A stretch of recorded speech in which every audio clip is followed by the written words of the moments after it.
The warning had come from the Galactic Council, an interstellar body with knowledge far beyond what any single species could hope to comprehend. For centuries, they had monitored and guided the balance of power across the galaxy, issuing directives and observations to ensure peace and order. But one warning had been delivered with unusual urgency. Do not underestimate humanity. Their survival instincts are unlike anything we've seen. Do not provoke them, or they will hunt you forever. It wasn't a call to arms, but a warning from those who had seen the relentless, stubborn nature of humanity firsthand. The Council was clear. Humans weren't just another species with technology. They were different. Their tenacity was unmatched. Their refusal to yield, even in the face of extinction, was a trait that other species couldn't grasp. Yet, many ignored these warnings, dismissing them as overly cautious rhetoric from a governing body that had become bloated with authority. One such species, the Elysian Concordat, rulers of the lush, resource-rich planet Adara, found themselves confronted by the very threat the Council had warned of. The Elysians were an advanced, peaceful civilization, known throughout the galaxy for their mastery of bioengineering and harmonious coexistence. Their society valued wisdom and intellect above all, seeking to maintain their cultural and scientific superiority through diplomacy, strategy, and technological advancements. They believed their peaceful nature, combined with their superior technology, would render them untouchable in the face of conflict.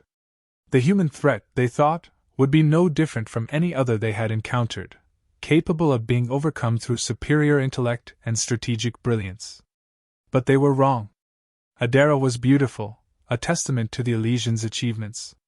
Its towering crystalline forests stretched as far as the eye could see, glowing with vibrant bioluminescence. The air was pure, the waters teeming with life, and the Elysians had long seen Adara as a paradise untouched by the violence that plagued the galaxy. The Elysians had created this utopia through generations of careful planning and stewardship, ensuring that their advanced technology and bioengineered lifeforms worked in harmony with the planet's natural order. They were proud of their culture, their long-standing reputation for peace and stability. But their peace had blinded them to the dangers that could come from outside. They had long dismissed the warnings from the Galactic Council as paranoia, believing that their technological superiority and devotion to peaceful coexistence would protect them from external threats. In their eyes, humans were merely another species of primitive warriors who would eventually succumb to their superior knowledge and advanced technology. It wasn't until the first human ships arrived on Adara that they realized their error. The humans didn't arrive with the grandeur of an empire or the decorum of diplomats. Instead, they came with relentless determination and overwhelming numbers. The Elysians watched in shock as wave after wave of human forces descended upon their world, not seeking to conquer or annihilate, but to survive. The humans weren't interested in dominating Adara, they wanted to endure. Their soldiers weren't driven by ideology, culture, or the teachings of their ancestors. They were driven by a single, simple truth: they wouldn't stop until they survived. At first, the Elysians believed the humans were just another wave of marauding conquerors. They expected the humans to break under the weight of their superior technology, their advanced shields, and their bioengineered guardians. They believed they could outlast and outthink these primitive warriors, believing their centuries of peace and refinement would carry them through. But they quickly discovered something far more dangerous. The humans didn't break. They adapted. While the Elysians had always relied on their technological advancements and the wisdom of their scholars, the humans had something different, something primal and far more dangerous. They had willpower, determination, and an unrelenting drive to survive. Unlike the Elysians, who saw conflict as a disruption to their harmonious existence, the humans thrived in chaos. Where the Elysians focused on the beauty of Adara and their interconnectedness with nature, the humans focused on survival at all costs. The conflict that followed was unlike anything the Elysians had ever experienced. The humans weren't interested in surrender or diplomacy. They only understood fight or die. The Elysians, expecting a quick victory, soon found themselves outmatched by the human stubbornness.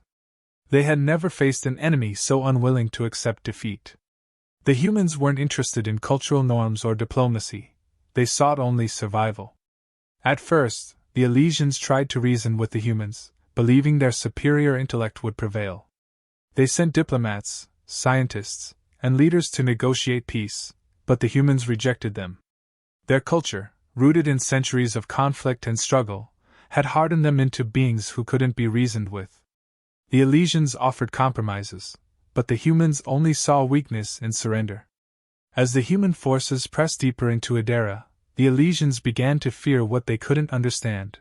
The humans weren't driven by logic or tradition. They were driven by an instinct to survive, no matter the cost.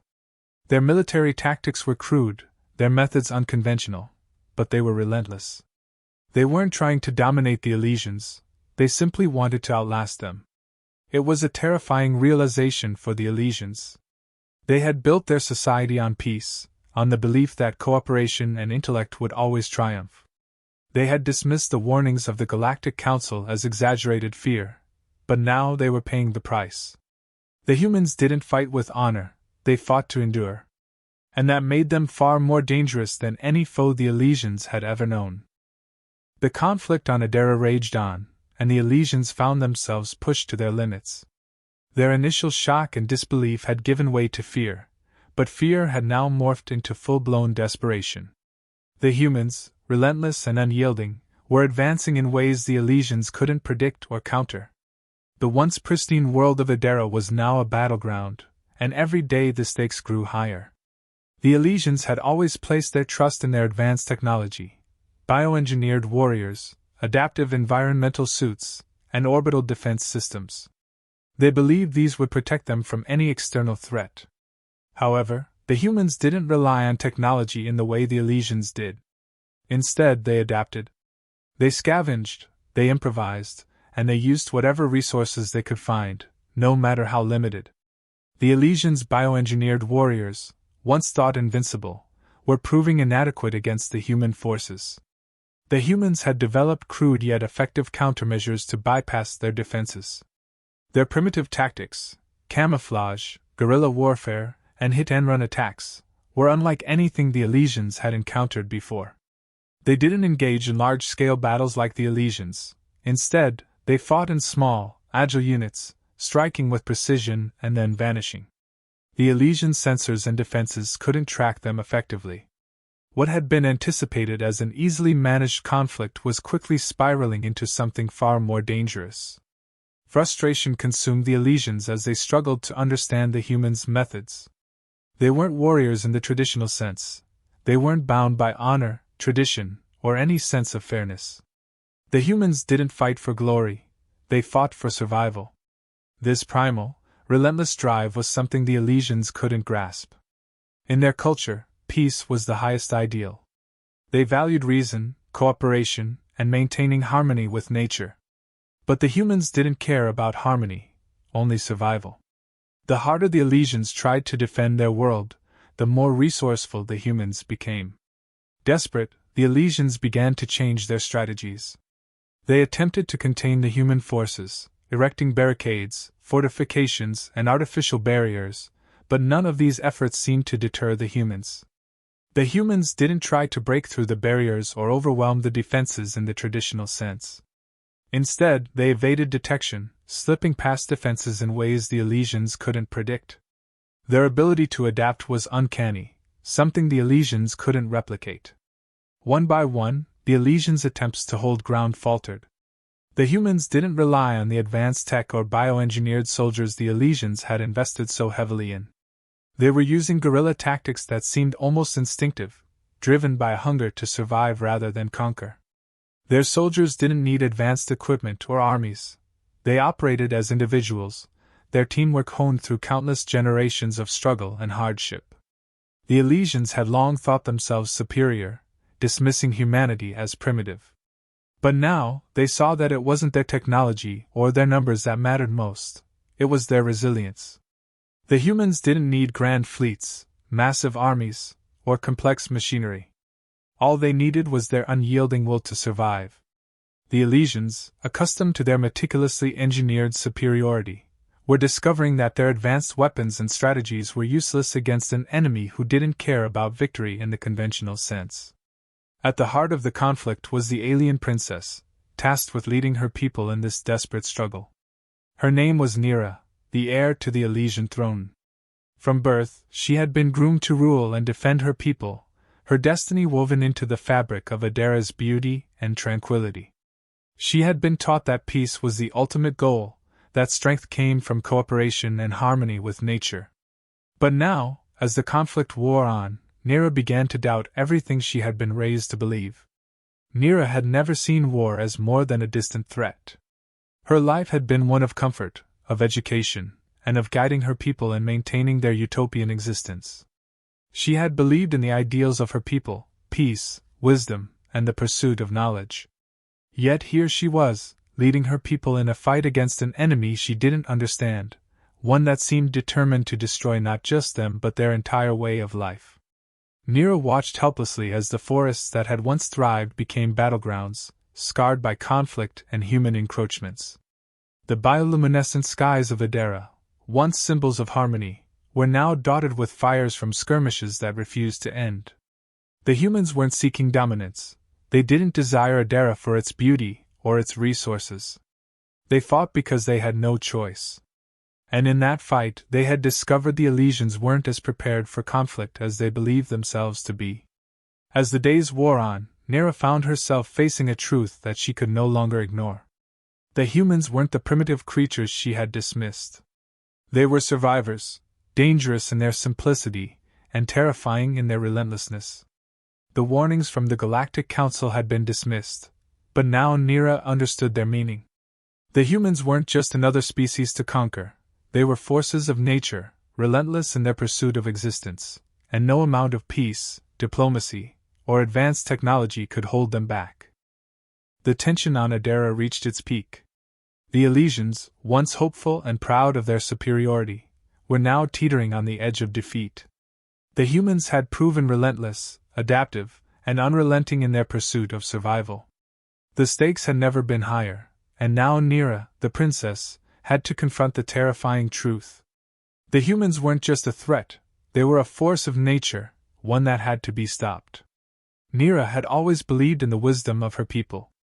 The Elysians' advanced technology and deep understanding of the universe had always given them an edge. They had no need for brute strength or primitive strategies. But the humans had shattered that belief, dismantling everything Nera had been taught about what made her species superior. They didn't fight like the Elysians, with honor and reason. They fought with instinct, desperation, and an unrelenting will to survive. Nera had watched their tactics closely. The humans operated in small units, blending with the environment, disappearing when they needed to. They didn't rely on overwhelming firepower or grand armies. Instead, they used their environment against the Elysians, striking when least expected and vanishing before retaliation could be organized. Their guerrilla warfare tactics were precise, unpredictable, and maddeningly effective. Desperation grew within the Elysians, and Nera knew they couldn't keep relying on the same strategies that had failed so miserably. They had to find a way to counter the humans' unpredictability. It wasn't just their advanced technology that had failed, it was their very approach to warfare. The Elysians believed in order, precision, and overwhelming force, but none of that worked against an enemy that thrived on chaos and adaptation. Nera, realizing that her people's reliance on technology and structure had led to their downfall, began to reconsider everything she had ever been taught. If the humans didn't fight with the same rules as the Elysians, then perhaps victory wouldn't come through those rules either. It was a bitter pill to swallow, but Nera saw no other choice but to break from tradition. They had no choice but to embrace unconventional methods, relying on tactics they once dismissed as primitive. She gathered what remained of her forces, standing amidst the ruins of what was once Adara's vibrant beauty. The humans had scorched much of the land, but Nera could see beyond the destruction. The forests, the skies, everything was still there, waiting to be reclaimed. The humans had left their mark, but they hadn't broken the spirit of Adara. At least, not yet. Nera called together a council of her most trusted warriors and strategists. They would need to think differently if they wanted to stand a chance. It wasn't just about force anymore, it was about resilience, adaptability, and the refusal to be bound by outdated ideas of superiority. One by one, they spoke of strategies and solutions that had once seemed absurd. They discussed the possibility of integrating the humans' primitive yet effective tactics into their own approach. Guerrilla warfare, camouflage, and smaller, more agile units were alien concepts to the Elysians, who had always relied on overwhelming force and centralized control. But as they spoke, Nera realized that their way of fighting had become a liability. It was a radical shift in thinking. The Elysians had always been a peaceful, philosophical species, guided by wisdom and advanced technologies. They were the caretakers of the galaxy, the diplomats who sought to maintain harmony. But now, Nera understood that peace had never been an option with the humans. The Council had to fight a war they never wanted, and to win, they would have to shed their old beliefs. As the Council deliberated, Nera noticed a shift within herself as well. The once timid princess who had believed in the ideals of her people had been replaced by someone more hardened, more determined. The lessons she had learned from this war were no longer confined to books or history, she was living them. Every day on the battlefield was a test of her resolve and her willingness to adapt. The humans, meanwhile, continued their relentless campaign. They didn't tire, didn't falter. They pressed forward, always seeking new ways to strike. Nera saw their persistence and began to respect it. They weren't noble warriors. They weren't bound by tradition or honor.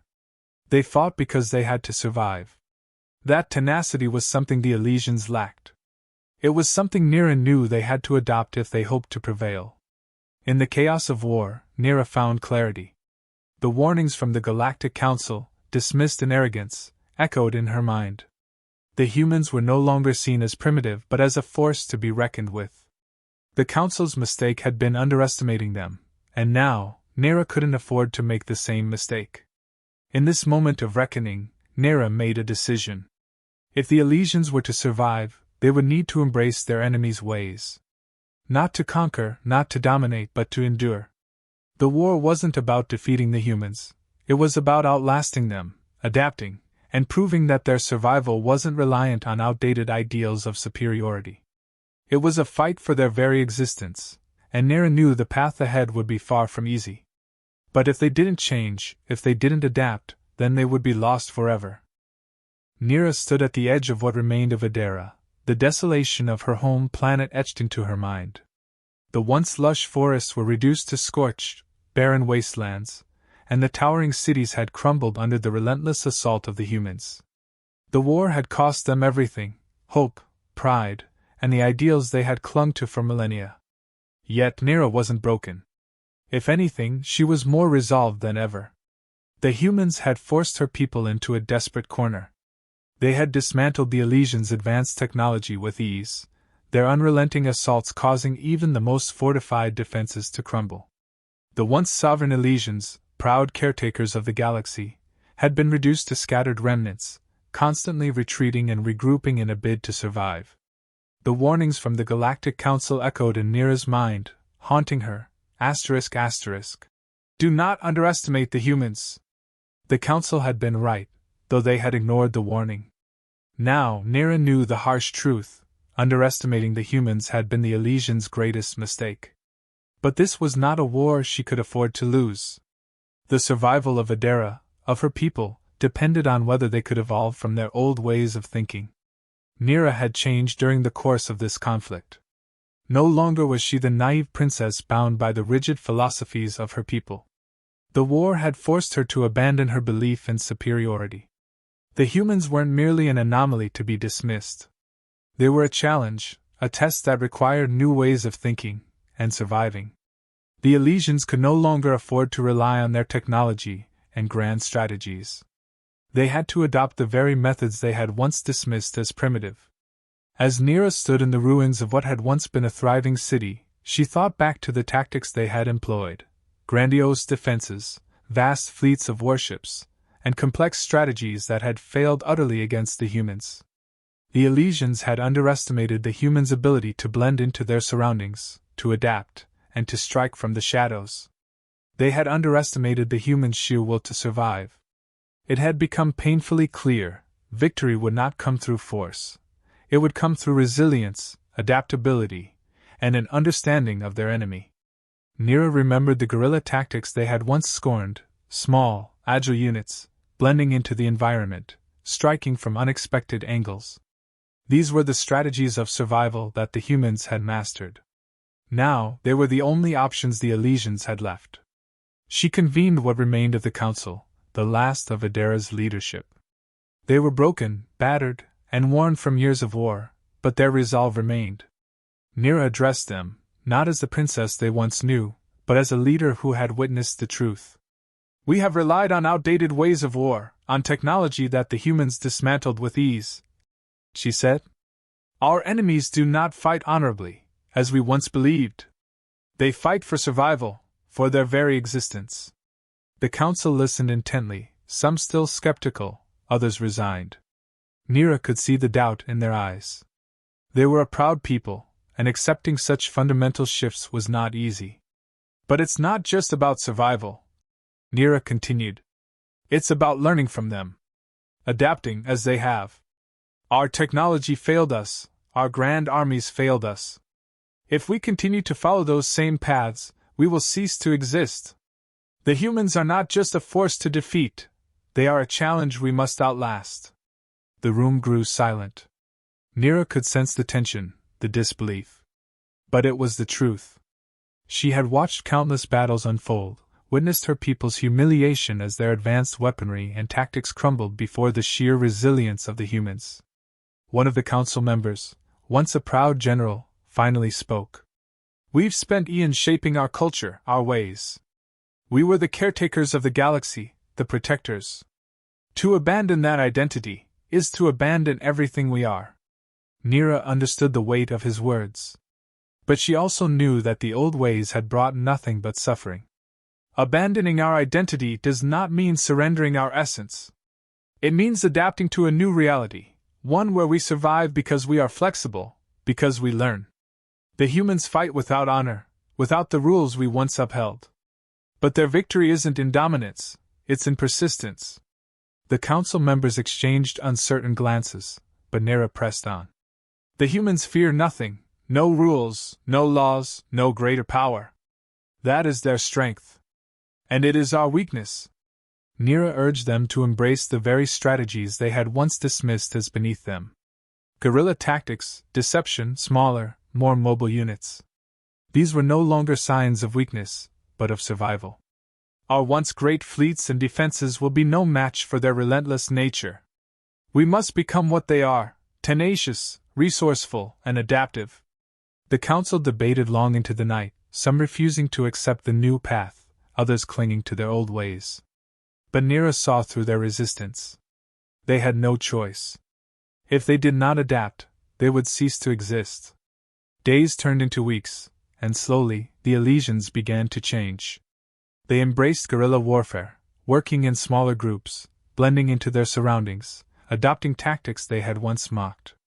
The once proud armies of the Elysians, who had relied on grand displays of strength and technology, became something far more dangerous, dangerously unpredictable. Nira watched as the humans, too, adapted to the changing tactics. They became more cautious, more wary, aware that the Elysians had stopped fighting with old traditions and instead embraced their chaotic, relentless methods. But it was too late for the humans to adapt further. One by one, the Elysians began to outlast their enemy.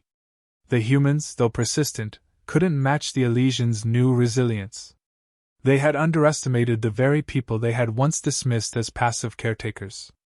In the end, it wasn't the humans who had paid the price, it was those who failed to see the truth. Nira reflected on the lessons they had learned. The humans hadn't been defeated through force, but through survival, adaptability, and resilience. And as she stood amidst the rubble of Adara, she knew that their fight was far from over, but they had changed. They had learned. And in that resilience, they had found victory.